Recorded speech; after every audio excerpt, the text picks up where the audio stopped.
All right, folks, welcome to the MMOA podcast. My name is Dustin Jones, and we have a familiar face on the podcast today. I'm interviewing Trisa Hutchinson, one of the faculty members within the older adult division.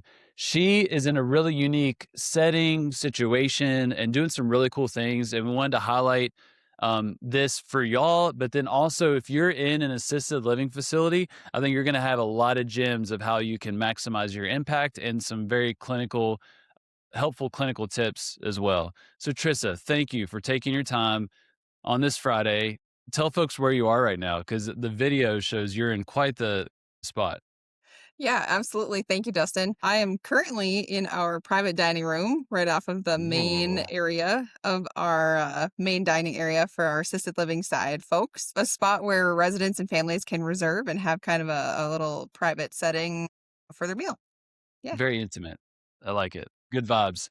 All right. So just real quick, if folks don't know who you are, just real quick, kind of your training and what kind of led you to where you're at now.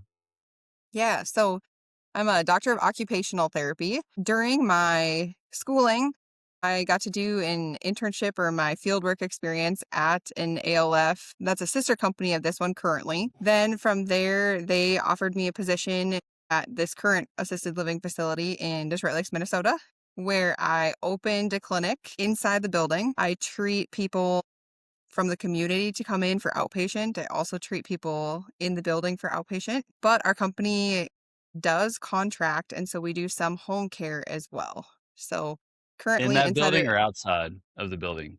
both. Okay.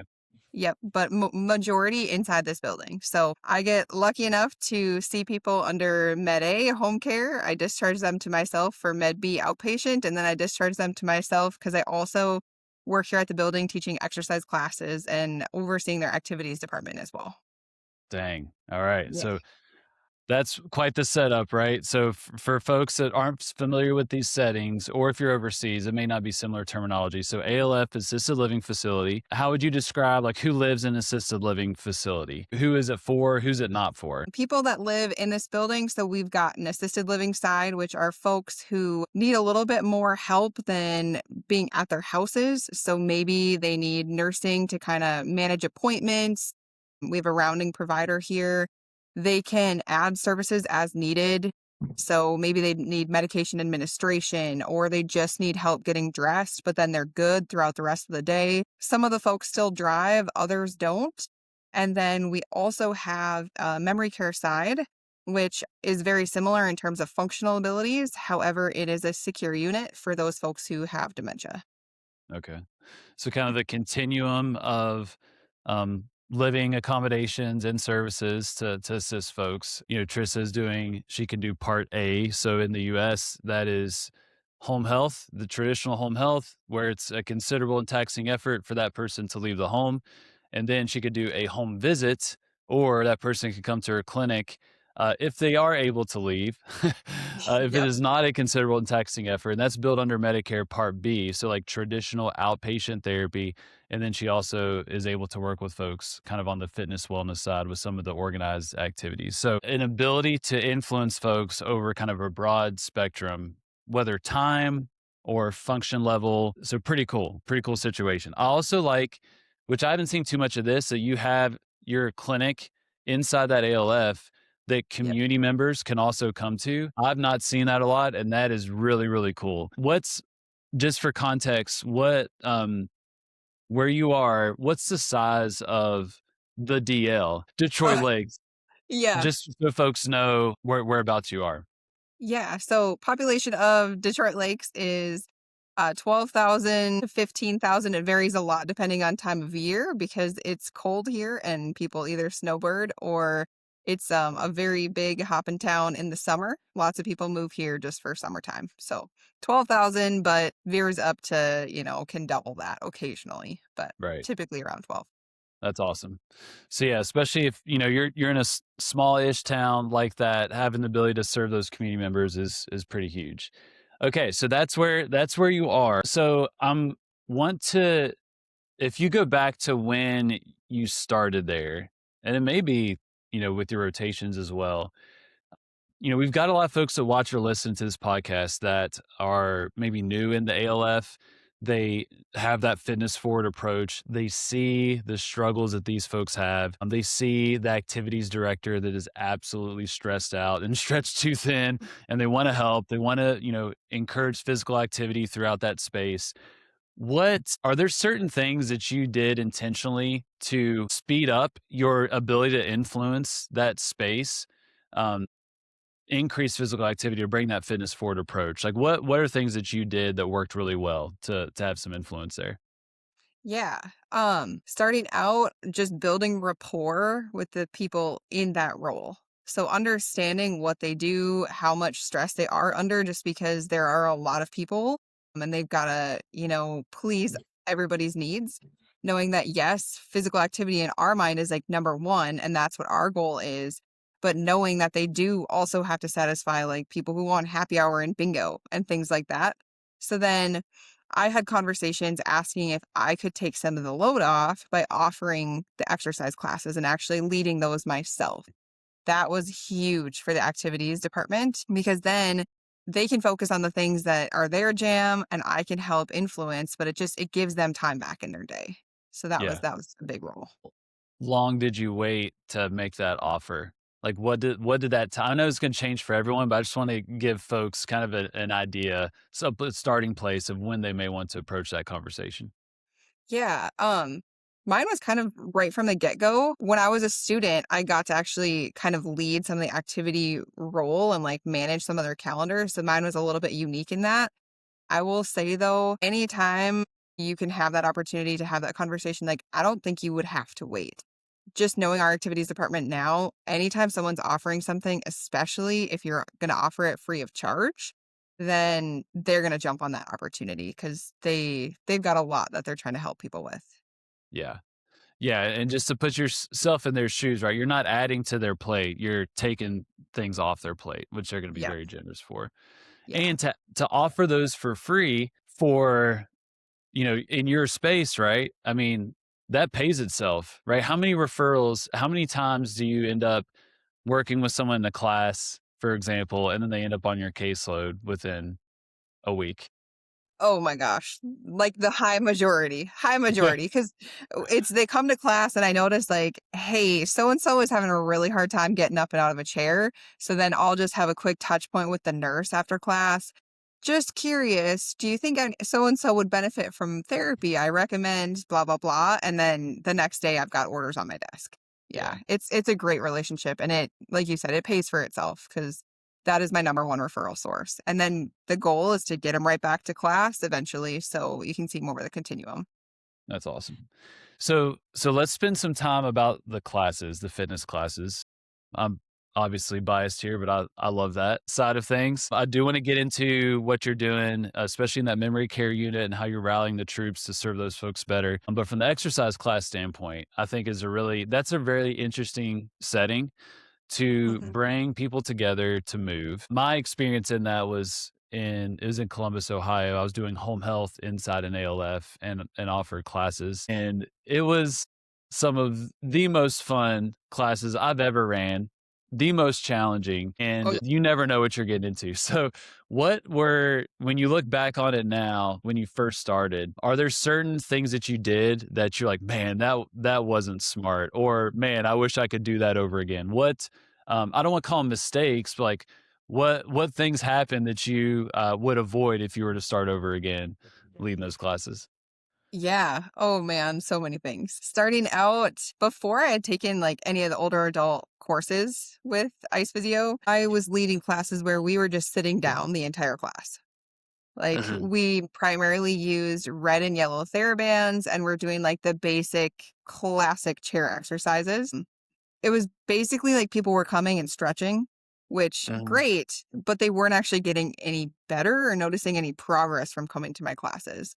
So that was a huge thing that I'm proud I don't do anymore. Also, I think just not having enough structure or understanding like the demographics of my class. I spent too much time talking to them, trying to educate and less time moving.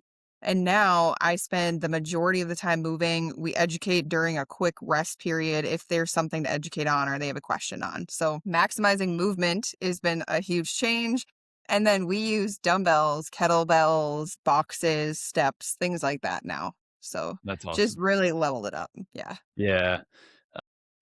The talking piece is so easy. It's so easy to just educate, and we think we're providing so much value, but they're not there to hear you talk. They're No. they're there to hopefully move and get some activity in. So in these classes, though, I'm sure you have folks that need to sit, right? Like you've got probably a wide variety of functional levels. Oh, yeah. What does that look like in your class? If you kind of lay out like how many people are typically coming to a class, and how do you handle the variance in their functional levels? Yeah. So I offer two different classes. I have a Monday, Wednesday, Friday. That's a little bit earlier in the day. And then I've got a Tuesday, Thursday. Monday, Wednesday, Friday is structured where it's a little bit, I would call it like a level 2 type class, a little bit higher level in the sense of it's a little bit longer. We have a strength piece first, where like today they did a 5x5 squat, followed by their more metabolic conditioning or power training, etc. We always are set up where residents are sitting in a circle. I'm in the circle with them. We take it step by step. If they need to sit, there's a chair right behind them, but we Mhm. don't limit it to sitting. Like we're standing the majority of the time. At 11 o'clock class, or my level 1 class, I would say, we've got more folks that come to that. Typically, I wanna say like 10 to 15 plus, depending on what the other activities are of the day. Um, and same setup, everyone's in a circle, they've all got a chair to start, and then we're standing for the majority of all our exercises, but there's a chair behind them if they need to sit. And that we don't do like the strength piece first. We just get into more of like the movement aspect with that metabolic conditioning, or maybe we're doing like a more balance focused or power focused workout. And then the biggest challenge I would say is that I've got a lot of people who are really high fall risks, and maybe they actually even need like an escort service to get to my class. So they've got a Mhm. gate belt on, someone's got to bring them right on to class. I've got to either bring them back or a staff member has to bring them back because even just walking is really difficult. So then the biggest barrier I have is making sure I am positioned where I can be right next to that person so that they can Yeah. still understand and get the max benefit out of the class, but then I'm not limiting the other members as well. So that's the biggest, I would say, challenge. I use a lot of language throughout my class to try to mitigate falls risk, knowing that obviously like we're not afraid of falls, and I try really, really to be mindful of not using nocebos or like, oh, be careful, etc. But Mhm. just a lot of reminders like, all right, everybody with a walker, make sure your brakes are locked. So let's get moving. So it's like following it up with like a positive cue, just like a reminder. Or I would say if we're walking in place or marching in place, everyone moves to the center of the circle. And Yeah. I've learned that you don't say rest, because if you like when you're stopping a movement, if you say rest, everyone just tries to sit down. Yeah, yeah, You're all yeah. sitting and then they all sit on the ground. So you have to say, and stop, find your chair and rest. Yeah. So, Oh, so yeah, subtle, but so, that's a very impactful, couple words there. yeah, yeah, makes a huge difference for sure. So, have you explicitly told people what days to come? Or is there a filter to say, "All right, if you can do X, Y, and Z, you can do Monday, Wednesday, Friday?" Or like, how does that shake out in terms of the people getting in the right class? Yeah, they can choose if they want, but I like if I'm seeing someone for therapy one-on-one, then I guide them into let's start coming to Monday, Wednesday, Friday, or let's start coming to Tuesday, Thursday based on like where their functional level is and what's going to be most beneficial for them. Or when I'm having one-on-one sessions with them, we're gonna work together on Mondays and Wednesdays. So I want you to come to class on Tuesdays and Thursdays so that we can get the Okay. max benefit. And I'm not just like, I've made the mistake in the past of having people see me one on one and going to class on the same day. And then they're just dogging it by the end of the day. Yeah. Can't go to supper, like yeah. Oh, yeah. Not enough gas in the tank. Yeah.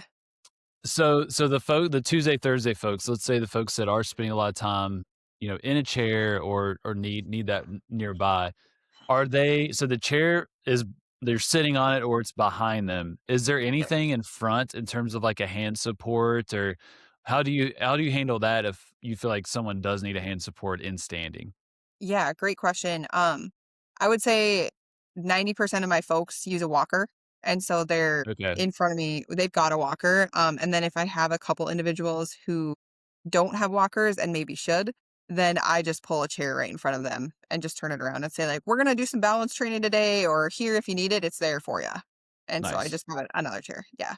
I love that.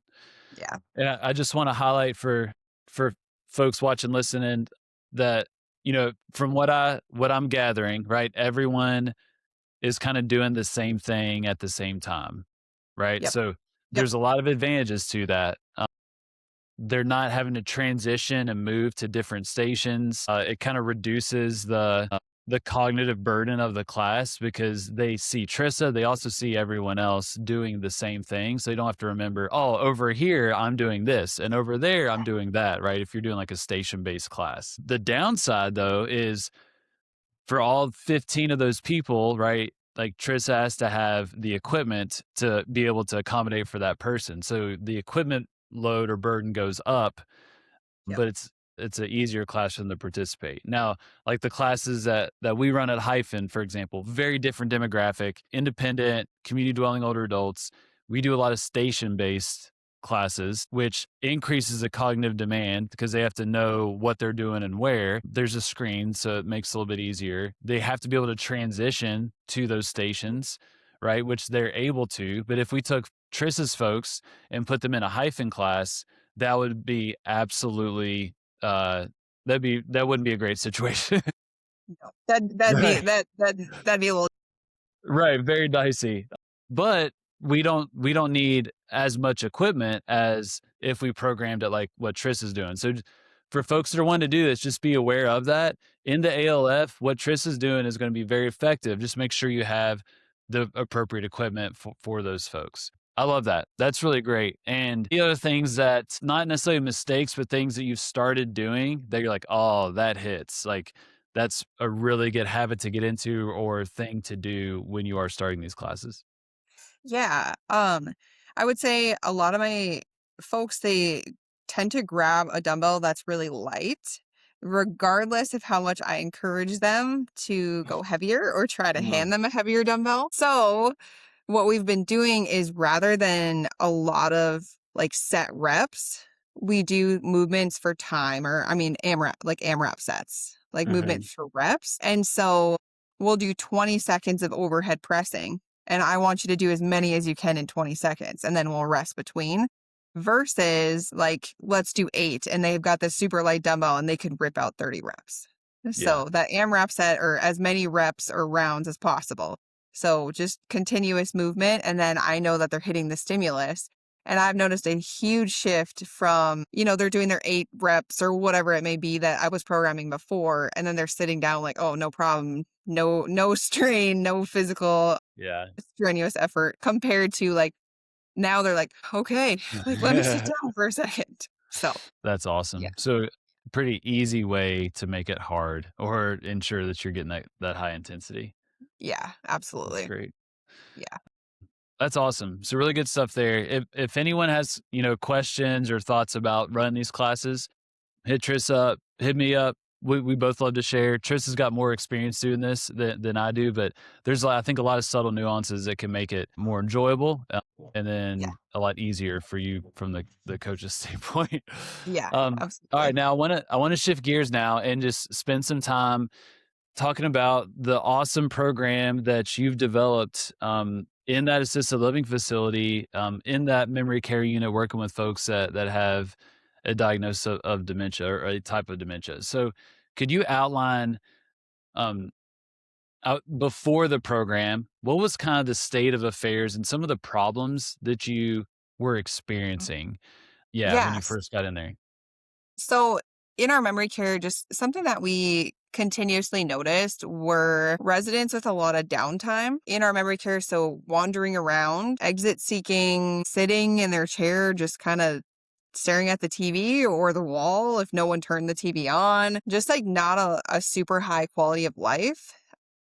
Lots of people having UTIs because they were getting dehydrated, because they were forgetting to drink water, loss, deconditioning, loss of balance and function just because there wasn't enough physical activity. And then like they had activities and an activity schedule, but the problem was every activity was scheduled at a very specific time.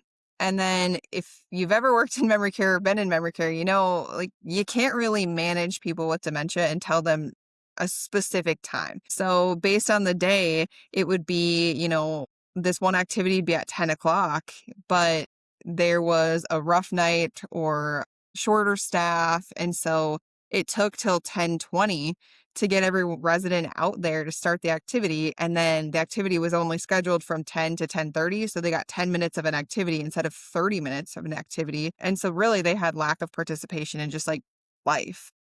Mm. So that was a big thing. It was just like quality of life just wasn't super high. Loss of choice. Yeah, it was really focused on just managing people's basic daily needs instead of actually like, ensuring they had a high quality of life. Yeah.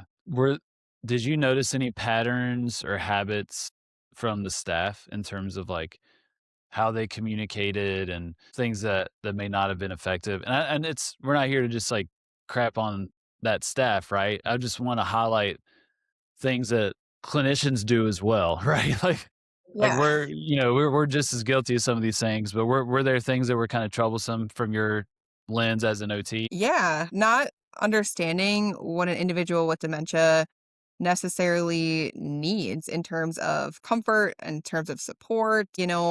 Staff language would be more so geared around like, would you like to come to an activity? Individuals just weren't understanding that an individual with dementia, if you ask them a question, they're going to say no because no is a safe word. We had a lot of folks who were approaching people from like a standing position that looked like very daunting. If you walk up to an individual with dementia who's sitting down and you come at them standing over top, so there's a lot of nonverbal communication that wasn't great.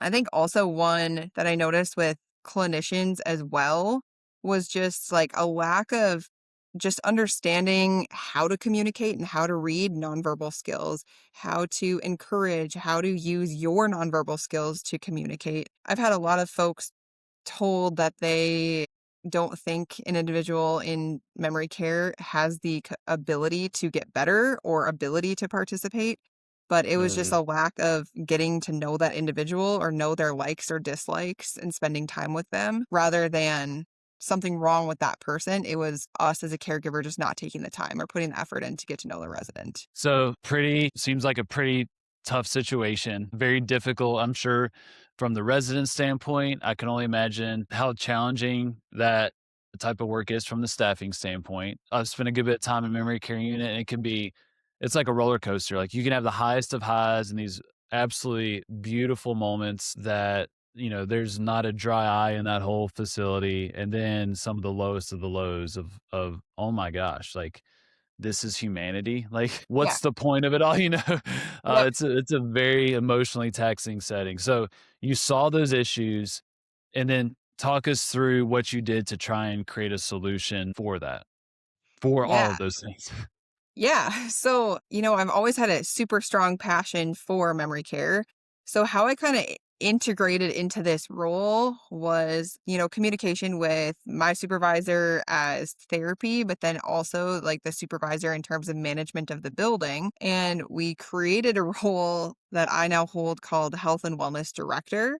So, that's where I'm still doing everything therapy wise, but now I'm actually am also a key team member of the building. And I developed a program called the Meaningful Days program. And Meaningful Days is kind of the way of life, not only in our memory care, but we just say it's a way of life in all of our buildings. So there are multiple assisted living facilities managed by the same company. And so this program's implemented in all of them. And the whole idea is to just overall increase quality of life for the residents. So with this program, we have like this whole motto where we have like these foundational roots, which I'll actually read to you: meaningful engagement, care partner collaboration, family participation, holistically focused, and then environmental, enriching environment. And then we have how we actually implement the program, which is, we call it our CARES approach. So that's care partner education, activities of daily routine, rounding with purpose, environmental support, and then sustenance or nourishment. And so each of these actually stand for something super, super meaningful within the building. And so in our memory care, in terms of like care partner education, now we have training for every single staff member on a quarterly basis across all the sites. Like our first topic this year is understanding dementia related behaviors. We do a lot of education, like I said, across all sites, but then also each individual site, it has been assigned a meaningful days coordinator. So there's one person individually responsible for carrying out that education, but also leading this whole program that I'm getting to. And so that Are they individual, clinicians? Sorry, they're the meaningful days coordinator is actually just an activities coordinator. And got it. so, Okay. yep, so they've transitioned into meaningful days coordinator because they're ensuring much more than activities, because we care about the person more than just participating in a game. Now we're ensuring like quality of life. Mm. So that meaningful days coordinator, we get them trained and they become a certified dementia practitioner. So they take training to understand that. Then when we talk about the nursing side of things, individuals every single day have what's called purposeful rounding. So our folks that live in memory care, every single hour, a staff member will check in with them. And a check in every hour includes making sure that they're comfortable, not in pain, meaning, are they cold? Are they hot? Do they have shoes on? Do they not have shoes on? Is their hair combed? Do they need something? Do they have water nearby or hydration of some sort that they have access to, and encouraging hydration? Because that was a huge thing we were noticing. Mm. Checking in to see if they need to use the bathroom, or we train them on signs of how your patient may need or may show you that they need to use the bathroom. And then it's also an environmental safety check-in as well. So we had some issues where like family members would bring in things like Dawn dish soap, just thinking that, they're just washing someone's dishes. But we've had a resident try to actually drink Dawn dish soap here because it looked like blue Mm. Gatorade and he was thirsty. So how we mitigated that was introducing not only having hydration offered for those hourly rounds, but then also having the piece of safety in that screen. So again, every hour we're mitigating so much risk or concern of not only safety, but well-being as well. So that's like the nursing side of things. As far as the activities piece, or our now meaningful days coordinator, aka, like I said, activities coordinator, we have a different flow of how activities run throughout the day. So we've got 4 like chunks throughout the day where we have a mid or a morning start where like the emphasis is, you know, connection, getting moving for the day. We then flow into a midday pulse. So this is, again, a more upbeat activity, maybe some more physical activity, afternoon flow, and then we have evening calm. Rather than having a scheduled activity at, 8, 10, 2, or whatever, we have these 2-hour chunks where the expectation is that a large group activity will be held that hits the intention of that time chunk to help guide them and structure them throughout the day. But we're not limited to a specific time because we're honoring that individuals with dementia and in memory care, things ebb and flow every single day. And so we are meeting the needs of what the resident has at that time. What does that tangibly look like? Yeah. Like, So let's say if you don't have a hard and stop time or a hard time to start something, like what, tangibly for those activities? yeah, that's a great question because that was our Mm. biggest barrier when we started. Mm. It takes a lot of communication. So our activities person or our meaningful days coordinator, what she does is sees how the day's going. So she checks in at breakfast, checks in with the care staff on the floor. The care staff are like CNAs or here home health aides, and asks like, are we fully staffed? How are things going? What do you need help with? If everything's on time, rocking and rolling, typically the first activity will be at like 9 o'clock. and she's gathering them together right after breakfast or even at the breakfast table, and they're going over like the newspaper and the local events that are appropriate to Mm. share. If it's a day where they're short staffed and things aren't going well, maybe that activity is not starting till 9:45, and she's just honoring where they're at and understands that she's going to have to do most of the gathering, going from room to room to room, getting residents down. So Okay. So it's yeah. just a little more flexibility. Do they have options beyond the group situation? Like if there is someone that comes in super late in that 2-hour chunk, or when there's not a group going, is there some individual options? Like what do they do in those situations? Individual in terms of residents. Yeah. Yeah. Yep. Like, yeah. Yeah. So the expectation of the program is that there's those four main large group activities, but then every individual in our memory cares get a meaningful moment at least once every single day. So we understand there's lots of individuals here who never want to participate in a group activity because they never did. They Uh-huh. weren't super social. They were more introverted all throughout their life. And so them coming to bingo or coming to exercise, like it's not their thing. So the person in that meaningful days coordinator role then goes to them one on one. If you participated in a group activity, that counts as a meaningful moment. It doesn't limit you from having more throughout the day. But if you aren't coming to anything, someone's going to go to you and then they're going to tailor some sort of activity or engagement connection to what your needs are. Like we've got one person right now who he does come to all the activities. However, he also needs a little more support because he is more active, is looking for more physical engagement. And so that meaningful days person brings him, and we've got an exercise bike, and she guides him on exercise bike time and talks him through some intervals.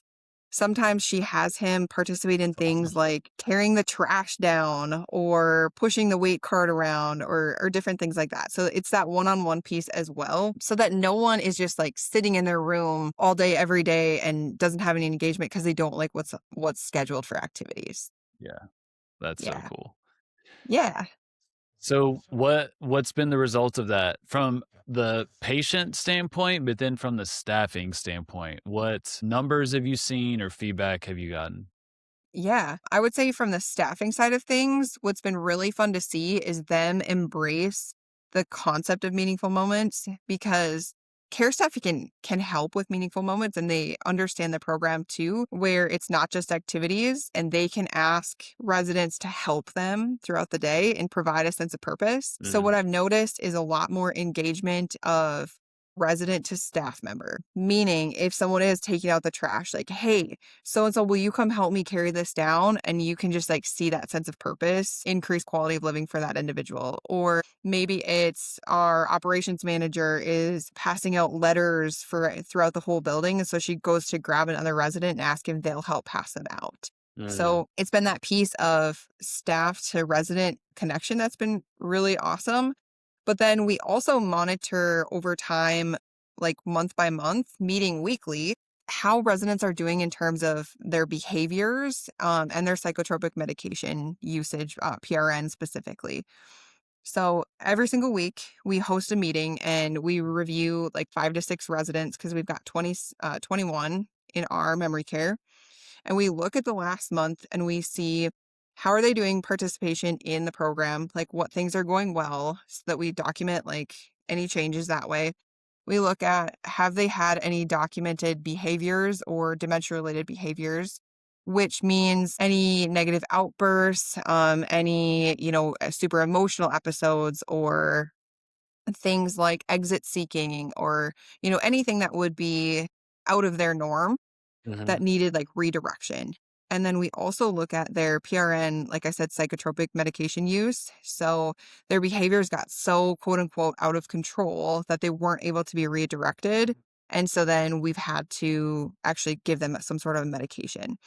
And what we're finding is that with the implementation of the program, that individuals who were having high levels, high numbers of behaviors, I don't have the stats right off the top of my head, like the exact numbers, but we had one person who was having like over 30 behaviors.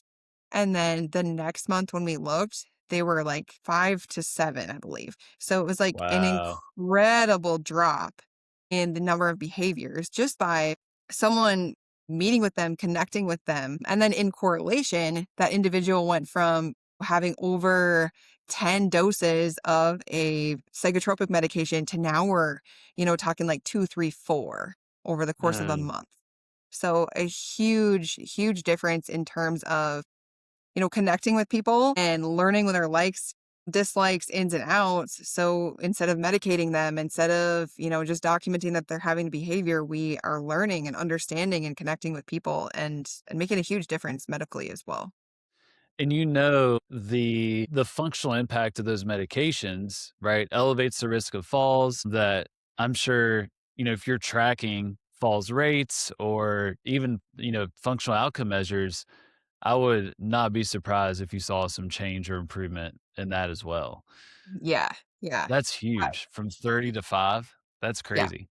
Yeah. It's been extremely empowering, I would say, for all staff, and just it's it's really cool to see something that you care so much about and are so passionate about actually come to fruition and then make a true difference in someone's life. Like my own grandfather, he had dementia, my grandma had dementia, and they were in care facilities, and I just remember like the hardest thing was watching them just either sit there all day, or like my grandfather was deemed like the bad guy and they just Mm, wanted to give him medication and have him sit in a chair all day instead of anyone just like getting to know what he loved and then getting him participating.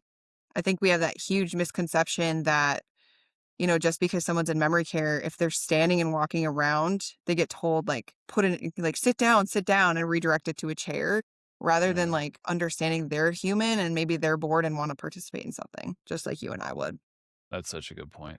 That's such a good point. I appreciate you sharing all those details.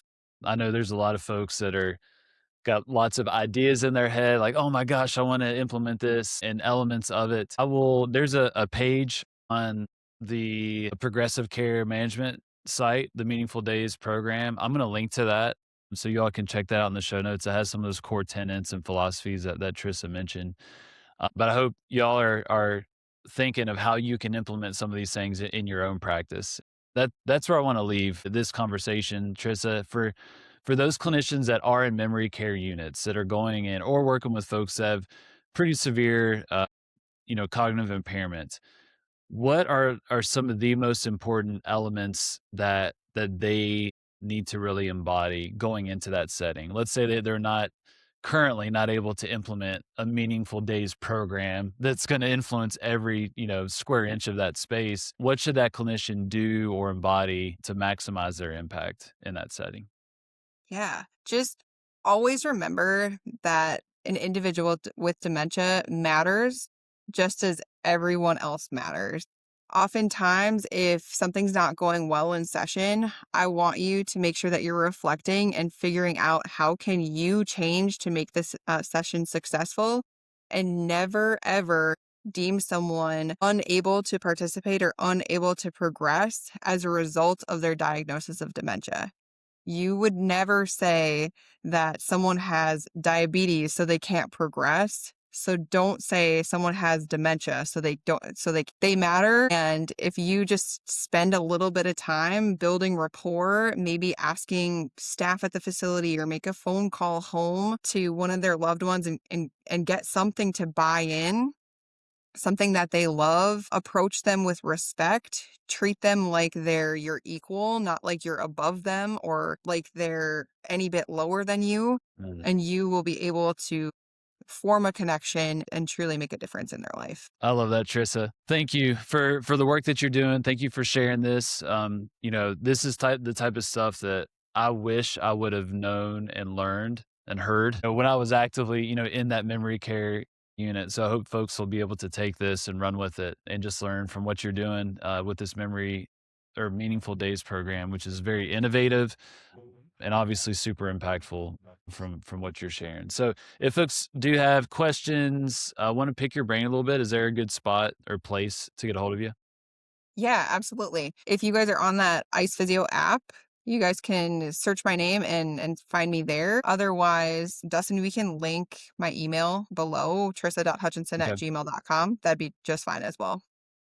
Awesome. All right. So I'll have that in the show notes, those two links, and the Meaningful Days program link as well for those who want to check it out. Awesome. Awesome. Thank you, Thank you, Dustin. Trissa. Yes.